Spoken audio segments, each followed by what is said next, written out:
In every room you've ever walked into, an invisible calculation happened within the first 3 seconds. Before a single word was spoken, everyone in that room, including you, had already ranked each other.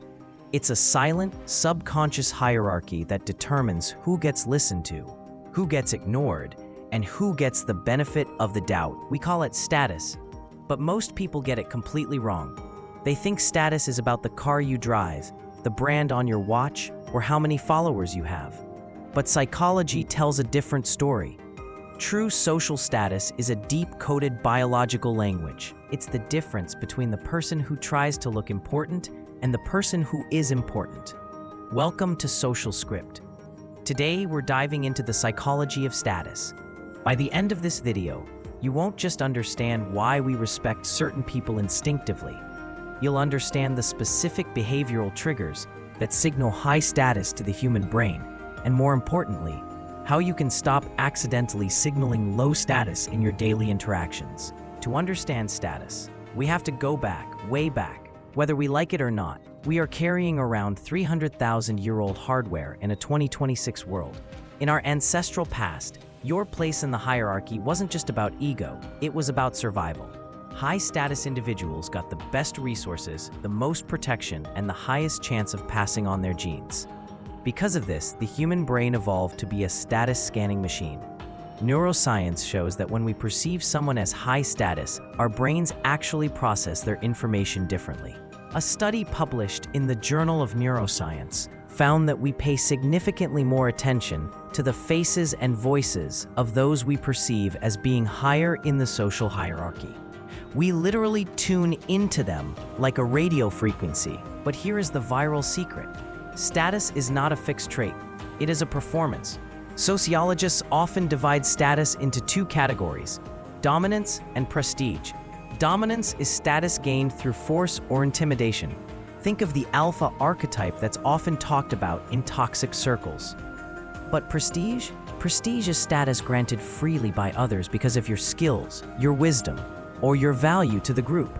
In modern social dynamics, dominance is fragile, prestige is evergreen. Think about the most charismatic person you know. They don't walk into a room and demand attention. Instead, they occupy space in a way that makes you want to give it to them. They use what psychologists call high-status signals. Next, we're going to break down the first major signal, the economy of movement. Most people are leaking their nervous energy through micro-fidgets, fast speech, and constant nodding. They are literally broadcasting to the room that they are uncomfortable. High status, however, is signaled through stillness. Let's look at the data on why doing less actually makes you more powerful in the eyes of others. If you want to understand status, you have to understand the energy economy. In any social interaction, the person with the highest status is usually the one who is the most comfortable. Why? Because historically, if you were at the top of the food chain, you didn't need to look over your shoulder. You were the threat, not the one being threatened. This manifests today as the Stillness Principle. High-status individuals move with purpose. They don't leak energy.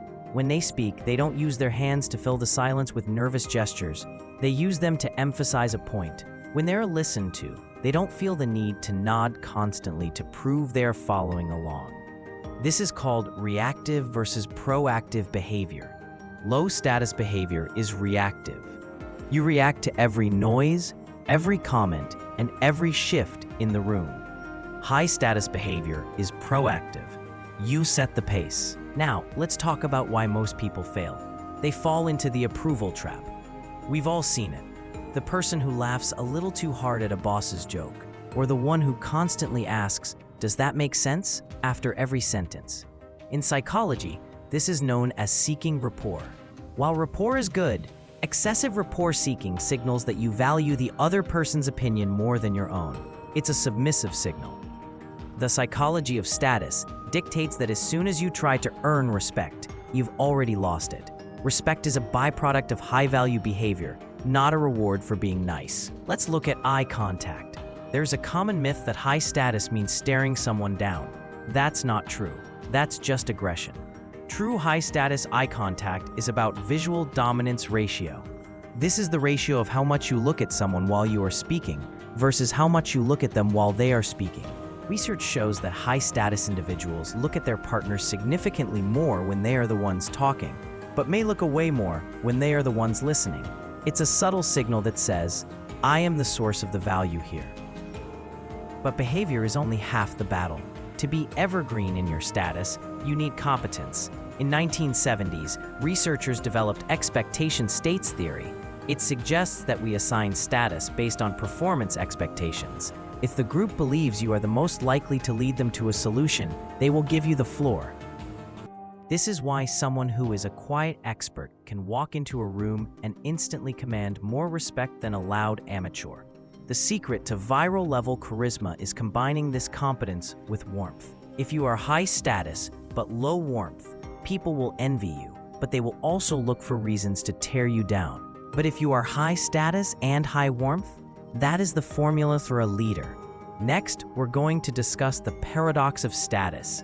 Why the people who want it the most are usually the ones who never get it, and how to use the Pratfall Effect to actually increase your status by being vulnerable. There is a phenomenon in psychology called the Pratfall Effect. It states that if a highly competent person makes a mistake, like spilling a coffee or tripping, their likability and perceived status actually increase. Why? Because it proves they are secure enough not to be shaken by a minor embarrassment.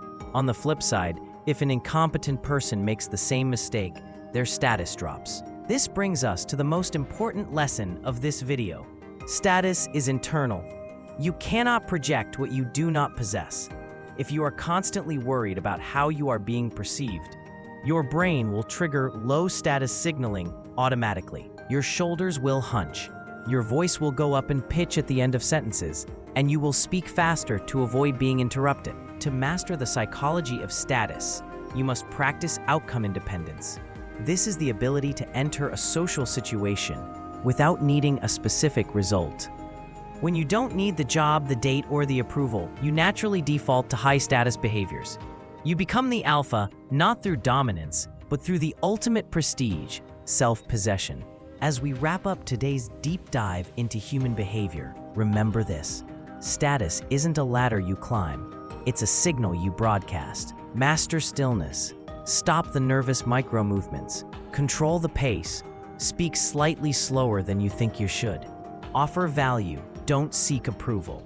Focus on how you can contribute to the room, not what you can get from it. The most respected people in history weren't the ones with the loudest voices. They were the ones whose presence felt like an anchor in a storm. If you want to master the art of being human and navigate the world with more influence and insight, hit that subscribe button and turn on the bell. Because when you understand the script, you stop being a character and start becoming the director.